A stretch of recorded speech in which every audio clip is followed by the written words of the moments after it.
सर्व मंडळींचं पुन्हा एकदा स्वागत आहे अमित गिरकर या चॅनलवर. आजच्या व्हिडिओमध्ये आपल्याला बघायला भेटणार आहे सौ इरमाताई कवडगवे यांचे भव्य प्रवचन. असेच नवनवीन व्हिडिओसाठी अमित गिरकर या चॅनलला आता सबस्क्राईब करायला विसरू नका.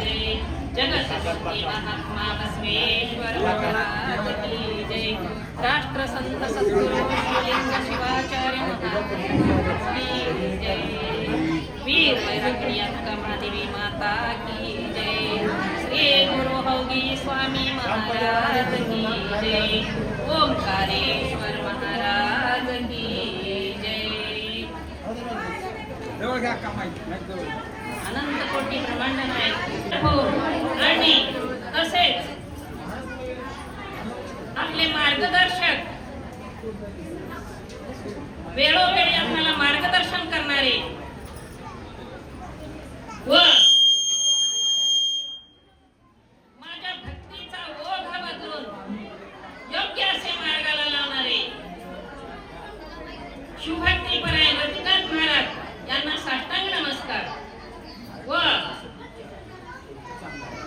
या सत्याच्या आयोजन नियोजन करणारे ओंकारेश्वर भजनी मंडळी, कप्ते अप्पा, मोती पवळे अण्णा, मी सगळ्याचे नाव घेऊ शकत नाही.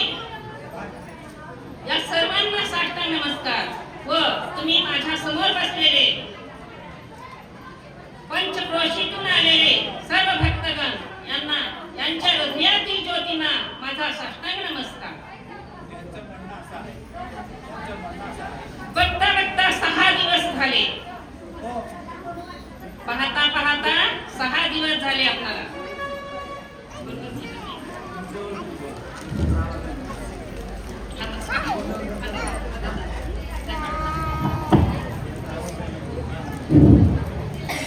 पाहता पाहता आपल्याला किती 6 दिवस झाले. जसं त्या परीक्षित राजाला 7 दिवसामध्ये मोक्ष मिळणार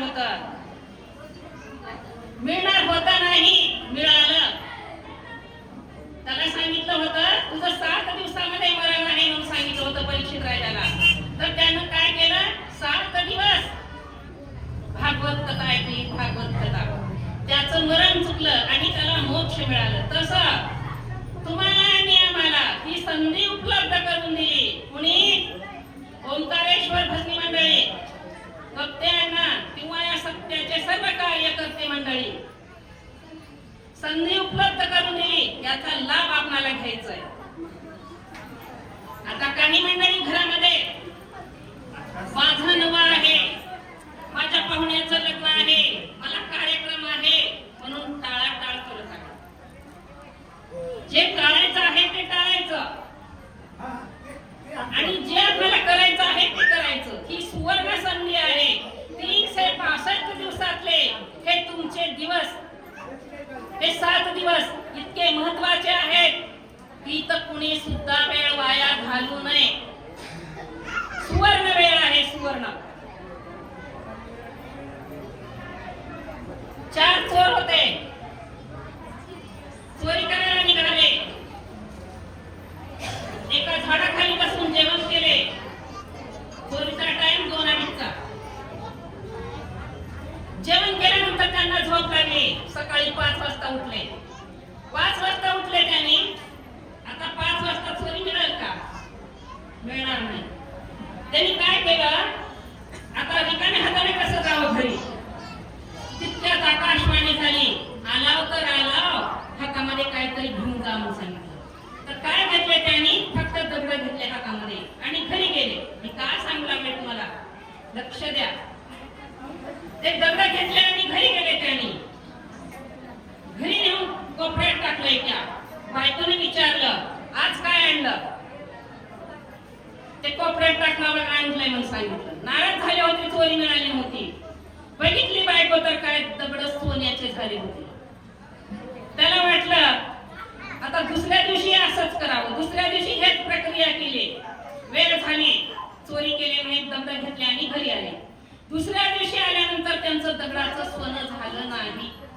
त्याने विचारलं, एका संताला विचारलं, महाराज पहिल्या दिवशी आम्ही चोरीला गेलो, चोरी मिळाली नाही, दगड मिळाले, त्याचं सोनं झालं. दुसऱ्या दिवशी गेलो, मिळाले नाही. संतांना सांगितलं, तुम्ही पहिल्या दिवशी जे चोरी केलं ते वेळ सुवर्ण होती, हे तुमची सुवर्ण वेळ आहे. त्या चोरासारखी ही सुवर्ण वेळ आहे तुमची, अजिबात गमवायचं नाही. आमच्या ओंकारेश्वरच्या भजनी मंडळीला पहा जरा कशा नाचतात ते. जसं सीमेवर सैनिक सज्ज असतात, सीमेवर सैनिक जसे सज्ज असतात, तशा आमच्या या बहिणी आहेत. त्यांचं बघून तरी आपण शिकलं पाहिजे. आता सांगितलं एसटी कॉलनीतले लोक खूप शहाणे आहेत. ते कुणी शहाणं केलं हो? आमच्या हात पुढे पाहिजे शहाणं केलं यांना सगळ्यांना.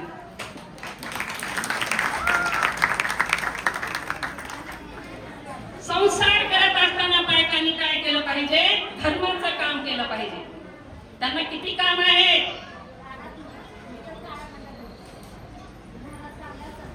जसं मधमाशी प्रत्येक झाडावर असते आणि थोडं थोडं थोडं थोडं मध गोळा करून घेऊन ते एक पोळी तयार करते, तसं आपण महिलांना काय केलं पाहिजे? कुठं कुठं ज्ञान आहे, कुठं तिथं ज्ञान आहे, तिथं जाऊन त्या मधमाशी सारखं ती जसं मध गोळा करते तसं आपण गोळा केलं पाहिजे ज्ञानाला. परमार्थ हा प्रारब्धाने, संसार प्रपंच हा प्रारब्धाने घडतो.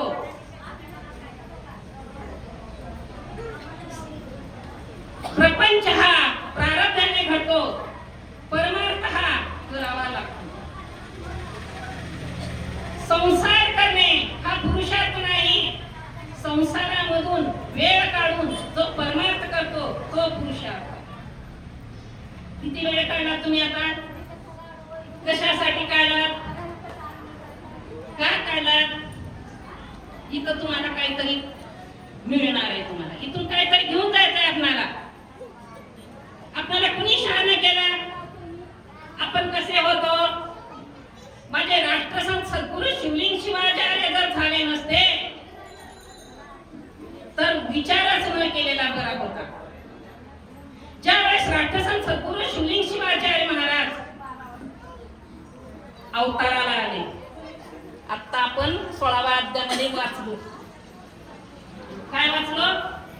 ज्या काळी लिंगायत धर्म हानी, त्या काळी सर्व धर्म लय जावणी, अधर्म वाढे सतत मेदिनी, धर्म विचार नसे कोणा, स्वधर्म सांडवणिया जाण, करीती अधर्म मंडन, तेने पुण्यक्षय होऊन धर्मता प्राप्त होय. या पृथ्वी तलावर ज्यावेळेस अधर्म वाढतो, पशु पक्ष्यांची हत्या वाढते, भ्रूण हत्या वाढते, सासा सुनांचं भांडण वाढतं, वडिलांचं मुलांचं भांडण वाढतं, द्वंद्व होतो, त्यावेळेस संतांचा जन्म होतो. कुणीही अष्टवर्ण धारण करत नाही, कपाळावर भस्म लावत नाही, लिंग पूजा नाही. त्यावेळेस साक्षांत भर्गो नराकृती हा भगवान शिवाला आपल्या या पृथ्वी तलावर यावं लागतं. शिव कसा आहे? निर्गुण आहे. तो कसा आला? गुरुच्या रूपात आला. निराकारची आकारला, जड जीवा तारावया गुरु रूप झाला, म्हणून मनुष्य म्हणून येत याला, परब्रह्मची एको. मी त्या दिवशी सांगितलं आपण निराकाराची पूजा करू शकत नाही, साकार गुरुची आपण पूजा करू शकतो. ज्यावेळेस माऊली जन्माला आले, राष्ट्रसंत सद्गुरू शिवलिंग शिवाचार्य माऊली जन्माला आली, त्यावेळेस कुणाच्याही कपाळावर भस्म नव्हतं, कुणाच्या गळ्यात लिंग नव्हता, भक्ती माहिती नव्हती. या आपल्या देशावर राज्य दुसऱ्याचं होतं, शासन दुसऱ्याचं होतं. काही लोक रात्रीच्या वेळेस दीक्षा कार्यक्रम चालत होता, त्यावेळेस असं नव्हतं. रात्रीच्या वेळेस दीक्षा इतकं शासन कडक होतं, कुणाच्या तरी गळ्यात लिंग बघितलं की, कुणाच्या तरी कपाळावर भस्म दिसलं तर त्यात त्यांना जमायचं नाही. ते आमच्या सतत असं सांगत होते. मग आमची माऊली असे संत जन्माला आले, त्या परकीयाच्या आक्रमणातूनही संस्कृती जिवंत ठेवली. कुणामुळे राहिली? आमच्या राष्ट्रसंतामुळे जिवंत राहिली. राष्ट्रसंत आल्यामुळे जिवंत राहिले, ज्ञानेश्वर माऊली आल्यामुळे संस्कृती जिवंत राहिली, बसवांना आल्यामुळे जिवंत राहिली. मग त्याचं संस्कृतीचं आपण आचरणात आणावं लागतंय की नाही? आता कसं आणणार? त्याचं आचरण करावं लागतं, याचं पारायण करावं लागतं. तर करू लागलो आपण पारायण, करू लागलो, पण लहान लेकरांना वाचल्यासारखं वाचतो आपण. या पारायणामध्ये एक तरी वरी आपण आपल्या जीवनामध्ये अनुकरण करावं लागतं. आता महाराजांना आपल्याला किती छान सांगितलं, किती सुंदर सांगितलं. परमराचे ग्रंथा परिकर, वीरशैव धर्माचे बीजांकुर, भावे करिता रक्षण, रक्षी शंकर तया.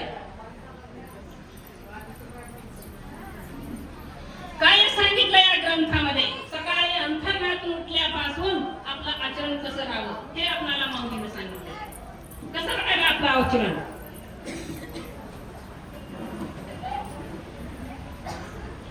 अहो, सकाळी अंतर्नातून उठल्यानंतर आपल्याला कसं उठायचंय आणि कसं शौचाला जायचंय हे सुद्धा सांगितलेलं आहे माऊलीने ह्याच्यामध्ये. आपण वाचतो पण आचरणात आणत चालला का आणत नाही? आपण आचरणामध्ये आणलं पाहिजे.